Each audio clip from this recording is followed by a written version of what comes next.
Hey Exiles, Chronic Painless here with the Week 2 update for my Blade Vortex 319 League Starter Build Guide. In this video, I'll give a status update, then go over some more tweaks that I've made to the build in response to the bizarre state of the current League economy and some other developments in the Lake of Kalandra League. Lastly, even though tanking up is still more than viable and feels great, I'll do my best to sell you on the virtues of a glass cannon playstyle. I truly believe deep down that it's the best, or at least the most fun way to play BV, but of course, I'm not here to yuck anyone's yum. So let's get to it. For my own league start, things have been a bit slow due to some traveling and less time for POE overall, but I finally made the swap to Occultist, and I'm exploding screens left and right. I've gone back to my roots, and I'm having a great time in Heist, freezing literally everything in every contract or blueprint. I've also taken down the Uber Eater of Worlds, and the blasters in the Discord following the build guide are already close to completing all 7 Uber Pinnacles and getting ready to farm the Simulacrum. Plus, newer and returning players are reporting their best league starts yet. In other words, BV is back. Moving on to the build itself, there are a couple of key adjustments that can be made in order to get more oomph for less currency given the unprecedented economic landscape in the Lake of Kalandra League.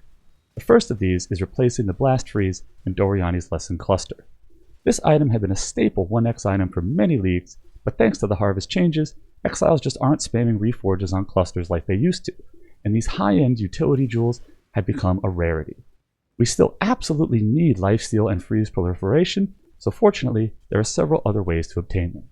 For lifesteal, Redeemer amulets, amulets from the temple, and Delve rings can have Cold Leech explicits, and amulets can also be corrupted to have Cold Leech as an implicit.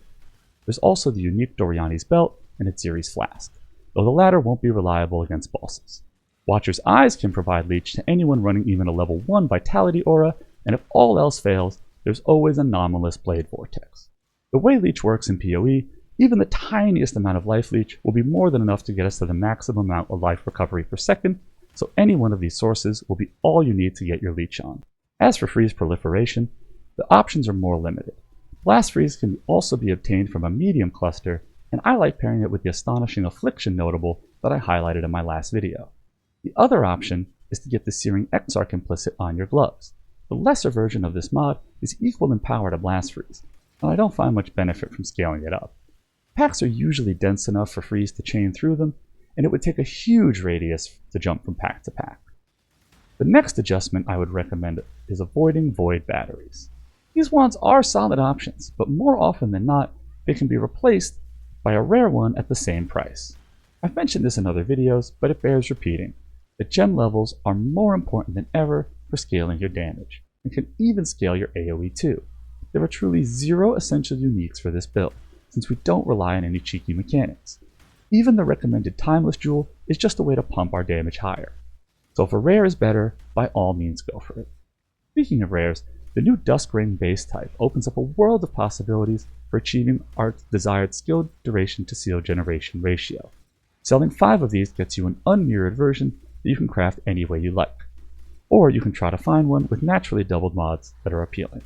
The 15% duration it provides, combined with a replica Pure Talent Jewel and a 30% helmet chant, gets you to that magic ratio without the need for any nodes on the tree, which feels great. Getting those nodes came at a huge travel point cost or required an expensive if possible escape jewel, so having this workaround is definitely worth sacrificing a ring implicit and a jewel slot. There's really no way to overstate how important duration is for this build to feel good, so don't be tempted by a crit multi or damage enchant on your helm. Duration is the only way to fly. The last thing I want to talk about in this video is the forbidden BV technique, the glass cannon. I know that most Exiles prefer a build that never dies, even when they decide to face tank everything, but there is another way, and BV is one of the best builds to try it with.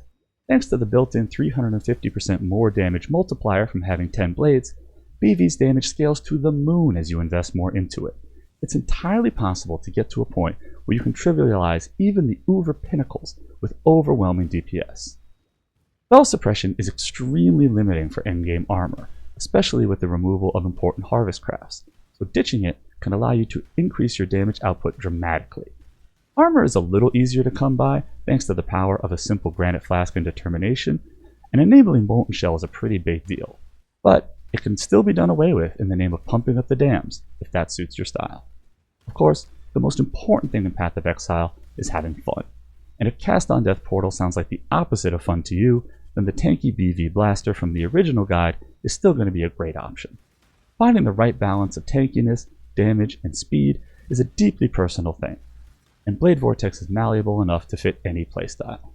That's all for this video.